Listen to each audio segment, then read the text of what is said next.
के बारे में बातचीत करेंगे जिसका नाम है हैप्पी फोर्जिंग और उसकी मैनेजमेंट भी हमारे साथ जुड़ गई है। लेकिन आपको पहले बता दें 1980 के आसपास बनी ये कंपनी हैवी फोर्जिंग और कई मशीनरी कंपोनेंट बनाती है। आईपीओ से जुटाई गई रकम का इस्तेमाल कहाँ होगा, साथ ही एक्सपोर्ट बढ़ाने और क्षमता विस्तार को लेकर क्या योजनाएं हैं, इन सब पर बातचीत करने के लिए कंपनी के मैनेजिंग डायरेक्टर आशीष गर्ग और कंपनी के सीएफओ पंकज कुमार गोयल, वो दोनों हमारे साथ जुड़ रहे हैं। उन दोनों का स्वागत है। बहुत बहुत स्वागत है आपका गोयल साहब, और आपका भी स्वागत है गर्ग जी। पहले तो गर्ग साहब मैं आपके पास ही आऊँगा। मेरे को थोड़ा अपनी कंपनी के बारे में इस समय बताइए। इसके अंदर डोमेस्टिक और एक्सपोर्ट दोनों का कॉम्बिनेशन कितना है, ज़रा ये भी बताइए। और इस समय प्रॉफिटेबिलिटी की कंडीशन क्या है, ज़रा ये भी बताइए सर। तो सर हमारा बिजनेस एक फोर्जिंग और मशीनिंग बिजनेस है, और ये ऑलरेडी एक्सप्लेन 1980 के दौरान शुरू हुआ। My father started this business, जो कंपनी के चेयरमैन है मिस्टर तोष कुमार गर्ग। और हमने ये बाइसिकल पैडल फोर्जिंग से बिजनेस चालू किया था। आज हमारा जो फोर्जिंग है हैवी सेक्टर में जाता है, commercial vehicles, farm equipment, off highway और इंडस्ट्रियल इंजन्स और इंडस्ट्रियल विंड पावर सेक्टर में जाता है। और हम अराउंड 250 किलो तक का फोर्जिंग प्रोडक्ट बनाते हैं। बट आज 85% हमारा बिजनेस जो है मशीन्ड कंपोनेंट से आता है, जो हम पूरा प्रोडक्ट तैयार कर कर देते हैं। तो पिछले 10 सालों में मशीनिंग बिजनेस जो है 8 गुना बढ़ गया है। फोर्जिंग बिजनेस डबल हुआ है, बट मेजर फोकस कंपनी का मशीनिंग बिजनेस की तरफ रहा है, जिसकी वजह से मशीनिंग कंटेंट बढ़ने की वजह से कंपनी की प्रॉफिटेबिलिटी जो है पिछले 10 साल में 25% कागर पे ग्रो करी है। 18% से टॉप लाइन ग्रो किया है, और प्रॉफिटेबिलिटी बढ़ने के कारण पिछले 5 साल का स्टेबल एबिटा मार्जिन जो है वो 27% है, जो आगे जाकर जो है जैसे स्टील प्राइस थोड़े से फॉल किए हैं, फर्दर इंप्रूवमेंट की साइड है। H1 का एबिटा मार्जिन 29% के करीब आ गया।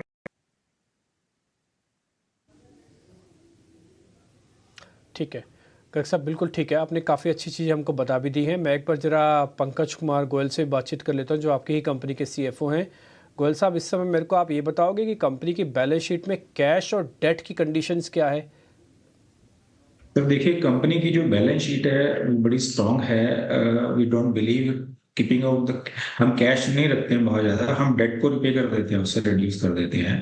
तो कंपनी की जो डेट इक्विटी है दैट इज अराउंड 0.20 है, which is been best in the industry. Around 200 से 250 करोड़ का आउटस्टैंडिंग चलता है, मेजरली वर्किंग कैपिटल के अंदर रहता है। टर्म लोन बहुत कम है हमारे पास सर।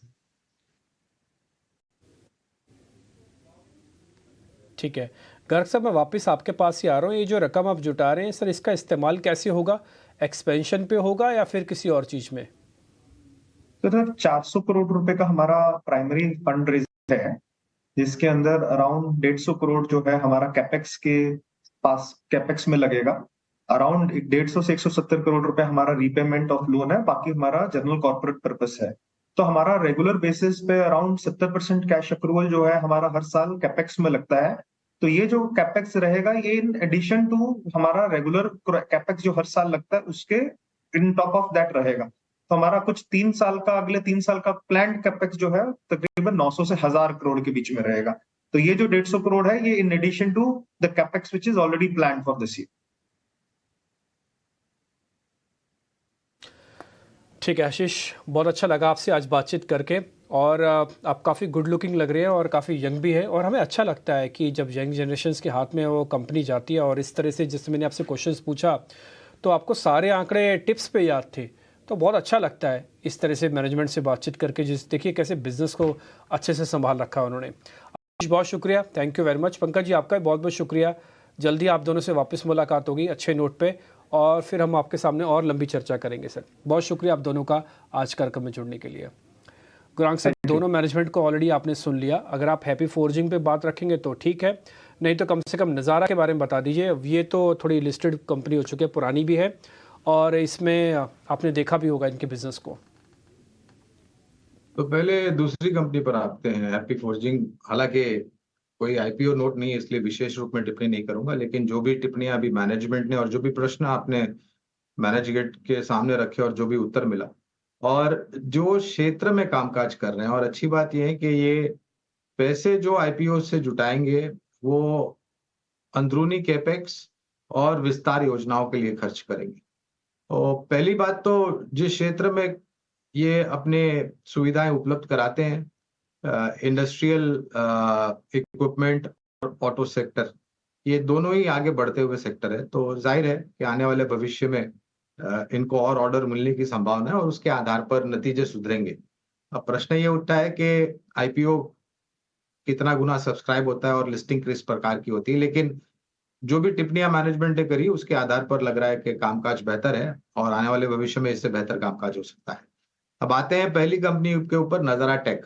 तो आपने बहुत सटीक सवाल रखा था मैनेजमेंट के सामने नजारा टेक के कि आपकी कंपनी के साथ तुलना करने के लिए प्रतिस्पर्धा में कोई दूसरी कंपनी है नहीं, और ये वास्तविकता भी है डिम्पी।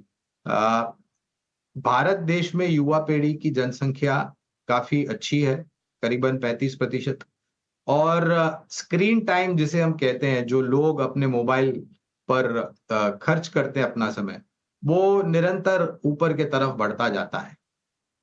एक चीज ये है, इन्होंने एक बात ये बताई कि इनकी balance sheet asset light balance sheet है और केपेक्स को लेकर के इनको ज्यादा चिंता या खर्च करने की जरूरत नहीं है, और ये अपने आप में ही पर्याप्त है। कैश बैलेंसेस जो बैलेंस शीट पर है उसको लेकर के, इनोवेशन को लेकर के खर्चा बिल्कुल करना पड़ेगा, और अनऑर्गेनाइज सेक्टर से जो कंपटीशन होता है उसका अगर ये ठीक रूप से सामना कर पाए, तो जिस तरीके से प्रदर्शन किया है नतीजों के आधार पर नजारा टेक ने, मेरे ख्याल से उससे बेहतर नतीजे आ सकते हैं, बशर्ते कि ये अपने आप को उस काबिल बनाए। है काबिल कंपनी, इसमें कोई दो राय नहीं है, लेकिन इससे और बेहतर सुधार हो सकता है। यहाँ पर भी विशेष टिप्पणी नहीं करेंगे, लेकिन हाँ, one of its kind company in a sector जिसकी आप कंपैरिजन नहीं कर सकते। ठीक है गौरांग सर, बहुत बहुत शुक्रिया, थैंक यू वेरी मच। आज आपने समय निकाला और काफ़ी वेट भी करना पड़ा, इन दोनों मैनेजमेंट को आप सुन भी रहे थे, इसके लिए बहुत बहुत शुक्रिया sir, thank you very much.